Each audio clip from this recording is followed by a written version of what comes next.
This is Sather Gate. It's traditionally considered not only a gate for white vans to drive at me at, but the entrance to the university. Fiat Lux.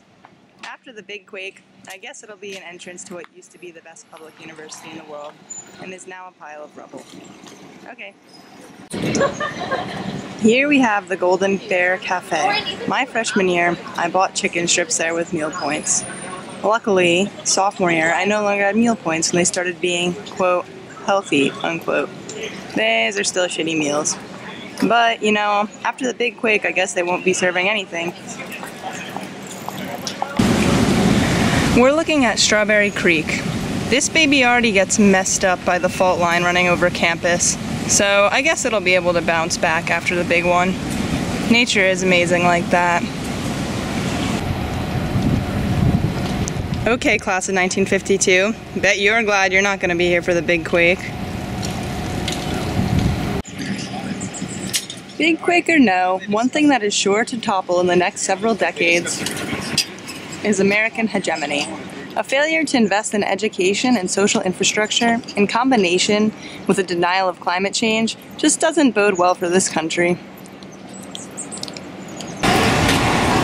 These are some hydrangeas. As a brief respite from the darkness of talking about massive earthquakes, a quick fun fact. These hydrangeas, well, all hydrangeas that is, change color depending on the pH of the soil they're in. So here we have purple ones. In my native New Jersey, ours are blue. You can find pink and green, and probably some other ones that I've never seen. The eucalyptus grove is part of the reason I came to Cal. It seems like every single year they try to chop part of it down. I'm not sure if the naked protesters will be enough to save it from the big quake, but I sure hope so.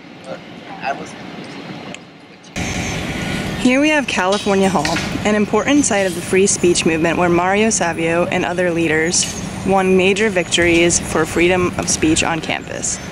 That's memorialized in this great cafe called the Free Speech Movement Cafe, where they have great sandwiches.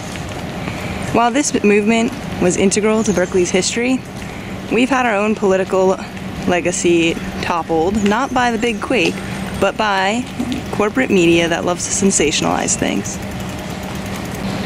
These are some flowers. I feel like they're resilient. Hopefully they make it. This is Dwinell Hall.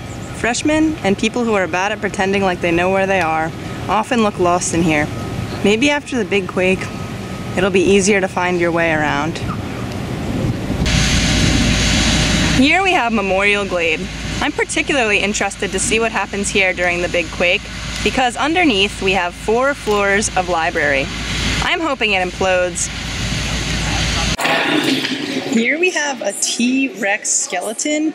This guy couldn't even survive a meteor. Does he really think he's gonna make it through the big quake? Here we have Greek Row.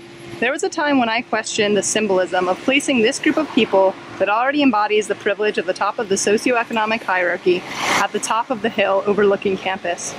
However, after learning it was on the fault line, I no longer envied their place. You know what they say, location, location, location. Here we are at the Unit 2 dorm complex. Between the shower mold and overcrowding, rubble might be an improvement. Here's the Newman Hall Catholic Church. I assume it'll be protected from the big quake by the grace of God or something.